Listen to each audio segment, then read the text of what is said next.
নমস্কাৰ আজি হৈছে 10 জানুৱাৰী অসমৰ লগতে ভাৰতৰ বিভিন্ন প্ৰান্তৰ পৰা আজি সন্ধিয়াৰ কেইবাটাও খবৰ আহি পৰিছে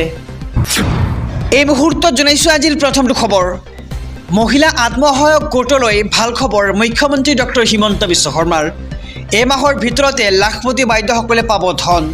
মহিলা আত্মসহায়ক গোটলৈ ভাল খবৰ দিলে মুখ্যমন্ত্ৰী ডক্টৰ হিমন্ত বিশ্ব শৰ্মাই মাঘ বিহুৰ পিছতে মহিলাসকলে লাভ কৰিব লাখপতি বাইদেউ আঁচনিৰ ধন আৰু প্ৰথম পৰ্যায়ত লাভ কৰিব 10,000 টকা দ্বিতীয় পৰ্যায়ত 25,000 আৰু তৃতীয় পৰ্যায়ত লাভ কৰিব 50,000 টকা আৰু এই মাহৰ ভিতৰত সাৰ্ভে সম্পূৰ্ণ হোৱাৰ পিছতে লাভ কৰিব ধন ভাল কাম কৰিলে পুনৰ বৃদ্ধি পাব ধনৰ পৰিমাণ প্ৰথমে লাখপতি আৰু তাৰ পিছত মহা লাখপতি হ'বলৈ মহিলাসকলক পৰামৰ্শ দিছে মুখ্যমন্ত্ৰী ডক্টৰ হিমন্ত বিশ্ব শৰ্মাই আৰু মহিলা আত্মসহায়ক গোটলৈ ভাল খবৰ দিলে মুখ্যমন্ত্ৰীগৰাকীয়ে আৰু মাঘ বিহুৰ পিছতে মহিলাসকলে লাভ কৰিবলৈ সক্ষম হ'ব লাখপতিৰ ধন আৰু প্ৰথম পৰ্যায়ত 10,000 দ্বিতীয় পৰ্যায়ত 25,000 আৰু তৃতীয় পৰ্যায়ত লাভ কৰিব 50,000 টকা এই মুহূৰ্তত জনাইছো আজিৰ দ্বিতীয় নম্বৰ খবৰটো কেতিয়া উদ্ধাৰ হ'ব উমৰাংচত আবদ্ধ শ্ৰমিক জীৱন মৃত্যুৰ সন্ধানত অভিযান অব্যাহত পঞ্চম দিনা উমৰাংচত চলি আছে জীৱন মৃত্যুৰ সন্ধানত অভিযান অভিশপ্ত 3 কিলোৰ দুৰ্ঘটনাস্থলীত এতিয়া কেৱল অনিশ্চয়তা কয়লা খনিৰ ভিতৰত জীৱন থকাৰ সম্ভাৱনা প্ৰায় নিখেক হৈ পৰিছে 12ৰ পৰা 15জন শ্ৰমিক এতিয়া সন্ধানহীন আৰু পাৰত কেৱল কান্দোনৰ ৰোল দেখিবলৈ পোৱা গৈছে ৰাজ্যৰ বাহিৰৰ পৰা অত্যাধুনিক মেচিন আনি পানী সিঁচাৰ চেষ্টা চলোৱা হৈছে আৰু বিভিন্ন উৎসৰ পৰা পানী খনিত সোমাই থকাত বাধাগ্ৰস্ত অভিযান আৰু কেৱল কয়লাহে আহৰণ কৰিছিল উমৰাংচত নাছিল কোনো ৰোড মেপ দুৰ্ঘটনাস্থলীৰ কোনো স্পট ড্ৰয়িং নথকা জটিলতাৰ মুখত এতিয়া বিশেষজ্ঞসকল আৰু অভিশপ্ত খনিটোৰ আশে-পাশে আছে অসংখ্য অবৈধ খনি কয়লা আহৰণ কৰি অতি বিপদজনকভাৱে এৰি দিয়া হৈছিল খনিবোৰ আৰু সেই খনিৰ সৈতে সংযোগ হৈ যোৱাটোৱে 3 কিলোৰ খনিটোলৈ আহিল বিপদ আৰু পঞ্চম দিনৰ উমৰাংচত চলি আছে জীৱন মৃত্যুৰ সন্ধানত অভিযান পঞ্চম দিনৰ এতিয়া চলি আছে অভিযান এই মুহূৰ্তত দিবলৈ লৈছো আজিৰ তৃতীয় নম্বৰ খবৰটো কেতিয়া অনুষ্ঠিত হ'ব পঞ্চায়ত নিৰ্বাচন নহ'লে নাপাব কেন্দ্ৰীয় আঁচনিৰ সুবিধা এই মুহূৰ্তৰ খবৰ জনাইছো আমাৰ সমূহ দৰ্শকক যে কেতিয়া অনুষ্ঠিত কৰা হ'ব পঞ্চায়ত নিৰ্বাচন ইয়াক লৈ ব্যাপক চৰ্চা চলিছে পঞ্চায়ত নিৰ্বাচনক লৈ মন্ত্ৰী ৰঞ্জিত কুমাৰ দাসৰ ডাঙৰ মন্তব্য গুৱাহাটী উচ্চ ন্যায়ালয়ত আজি পঞ্চায়ত নিৰ্বাচনক পুনৰ শুনানি গ্ৰহণ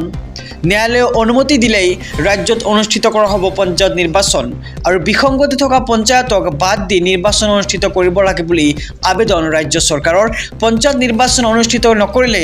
ভাৰত চৰকাৰৰ আঁচনিৰ পৰা বঞ্চিত হ'ব লাগিব আৰু এবছৰৰ ভিতৰত নিৰ্বাচন অনুষ্ঠিত নহ'লে বন্ধ হৈ যায় কেন্দ্ৰ চৰকাৰৰ আঁচনি আৰু এইবাৰ ৰাজনীতিমুক্ত হ'ব পঞ্চায়ত নিৰ্বাচন আৰু কেতিয়া অনুষ্ঠিত হ'ব পঞ্চায়ত নিৰ্বাচন ইয়াক লৈ কিন্তু ৰাজনৈতিক মহলত ব্যাপক চিন্তা চৰ্চা চলি আছে আৰু পঞ্চায়ত নিৰ্বাচনক লৈ মন্ত্ৰী ৰঞ্জিত কুমাৰ দাসৰ ডাঙৰ মন্তব্য গুৱাহাটী উচ্চ ন্যায়ালয়ত আজি পঞ্চায়ত নিৰ্বাচনক লৈ পুনৰ শুনানি গ্ৰহণ কৰা হয় এই মুহূৰ্তত জনাইছো আজিৰ চতুৰ্থ নম্বৰ খবৰটো আপোনাৰ একাউণ্টত ধন সোমালনে ধন নোপোৱা হিতাধিকাৰীয়ে ক'ত কৰিব অভিযোগ এই ক্ষেত্ৰত ৰাজ্য চৰকাৰে মুকলি কৰিছে হেল্পলাইন নম্বৰ অৰুণোদয় বৃদ্ধ পেঞ্চন দিব্যাংগ বিধৱা পেঞ্চনৰ ধন সোমালনে আপোনাৰ একাউণ্টত কোনো হিতাধিকাৰীয়ে যদি লাভ কৰা নাই ধন তেন্তে ক'ত কৰিব অভিযোগ আমি সবিশেষ জনাই যাম চৰকাৰে এইসমূহ আঁচনিৰ বাবে ব্যয় কৰিছে 387 কোটিতকৈ অধিক টকা আৰু 44.78 লাখ হিতাধিকাৰী হ'ব উপকৃত আৰু চৰকাৰে মুকলি কৰিলে বিশেষ হেল্পলাইন নম্বৰ আপুনি লিখি ৰাখক এইটো নম্বৰটো জনাইছোঁ নম্বৰটো হৈছে 0361 2237 আকৌ কৈছোঁ নম্বৰটো আপুনি স্ক্ৰীনশ্বট বা লিখি লওক এই নম্বৰ যদি আপুনি ধন লাভ কৰে তেন্তে অভিযোগ দিব পাৰিব নম্বৰটো হৈছে 0361 2237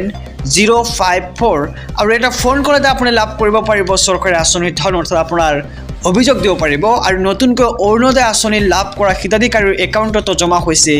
আজিৰ দিনটোত চৰকাৰী আঁচনিৰ ধন আৰু প্ৰতিগৰাকী হিতাধিকাৰীৰ একাউণ্টত ধন জমা হোৱাটো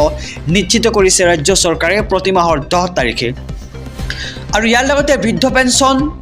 লাভ কৰা হিতাধিকাৰীৰ একাউণ্টতো জমা হৈছে আজি ধন আৰু দিব্যাংগ আঁচনিৰো ধন জমা হৈছে আজিৰ দিনটোত আৰু ডিবিটি যোগে হিতাধিকাৰীয়ে লাভ কৰিছে এই ধন আহিছে পৰৱৰ্তী খবৰ মাজলৈ মিস্ত্ৰী জগালিৰ বাবে ভাল খবৰ শীঘ্ৰে লাভ কৰিব চৰকাৰী ধন আপুনি এতিয়াই কৰক আবেদন পকা মিস্ত্ৰী কাঠ মিস্ত্ৰী ৰং মিস্ত্ৰীৰ লগতে জগালীসকলৰ বাবে আহি পৰিছে এক ভাল খবৰ নিৰ্মাণ ক্ষেত্ৰৰ সৈতে জড়িত শ্ৰমিকক চৰকাৰে প্ৰদান কৰিব ধন প্ৰদানৰ বাবে মুকলি কৰিছে নিৰ্মাণ সখী পৰ্টেল নামৰ এখন পৰ্টেল আৰু শ্ৰমিকসকলে আবেদন কৰিব লাগিব এই পৰ্টেলৰ যোগেদি কি প্ৰক্ৰিয়াৰে আপুনি কৰিব পাৰিব আবেদন আৰু আবেদনৰ বাবে আপোনাৰ কি নথিপত্ৰৰ প্ৰয়োজন হ'ব বা বাধ্যতামূলক কি নথিপত্ৰ শ্ৰমিকসকলে abocwww.assam.gov.in পৰ্টেলত নিজৰ নাম পঞ্জীয়ন কৰিব লাগিব আকৌ জনাইছো পৰ্টেলটো abocwww.assam.gov.in পৰ্টেল আৰু আৰ্থিক সাহায্যৰ আবেদনৰ বাবে প্ৰতিগৰাকী শ্ৰমিকক লাগিব ই-শ্ৰম কাৰ্ডখন আৰু আধাৰ আৰু ই-শ্ৰম সংযুক্তকৰণৰ পিছতে কৰিব পাৰিব আৰ্থিক সাহায্য বিচাৰি আবেদন আৰু অধিক জানিবৰ বাবে আবেদন যোগাযোগ কৰিব পাৰিব আপুনি শ্ৰম বিষয়ৰ কাৰ্যালয় অথবা PFCত আহিছো পৰৱৰ্তী খবৰৰ মাজলৈ উচ্চতম ন্যায়ালয়ৰ ডাঙৰ মন্তব্য শিক্ষাৰ বাবে পিতৃ মাতৃৰ পৰা ধন লোৱাৰ অধিকাৰ আছে কন্যাৰ শিক্ষাৰ খৰচৰ বাবে পিতৃ মাতৃৰ পৰা ধন লোৱাৰ অধিকাৰ আছে এতিয়া কন্যা সন্তানক পঢ়াৰ খৰচ পিতৃ মাতৃয়ে দিয়াটো বাধ্যতামূলক এই মন্তব্য আগবঢ়াইছে দেশৰ সৰ্বোচ্চ ন্যায়ালয়ে আৰু কন্যাই পঢ়িব বিচাৰিলে ধন দিব লাগিব পিতৃ মাতৃয়ে আৰু এক গোচৰ সন্দৰ্ভত এই মন্তব্য দিয়ে বিচাৰপীঠে আৰু ন্যায়াধীশ সূৰ্যকান্ত আৰু ন্যায়াধীশ উজ্জ্বল ভূঞাৰ বিচাৰপীঠে দিয়ে এই ৰায় আৰু কন্যাৰ পঢ়াৰ ক্ষেত্ৰত খৰচ বহন কৰাটো পিতৃ মাতৃৰ এক দায়িত্ব বুলি এতিয়া উল্লেখ কৰা হৈছে আৰু কন্যা সন্তানে পঢ়া জাৰি ৰখাটো এক মৌলিক অধিকাৰ আৰু উপাৰ্জনৰ সীমাৰ ভিতৰত থাকি পিতৃ মাতৃয়ে পঢ়াৰ বাবে খৰচ দিব লাগিব কন্যাক আৰু শিক্ষাৰ খৰচৰ বাবে পিতৃ মাতৃৰ পৰা ধন লোৱাৰ অধিকাৰ আছে এতিয়া কন্যা সন্তানক পঢ়াৰ খৰচ পিতৃ মাতৃয়ে দিয়াটো বাধ্যতামূলক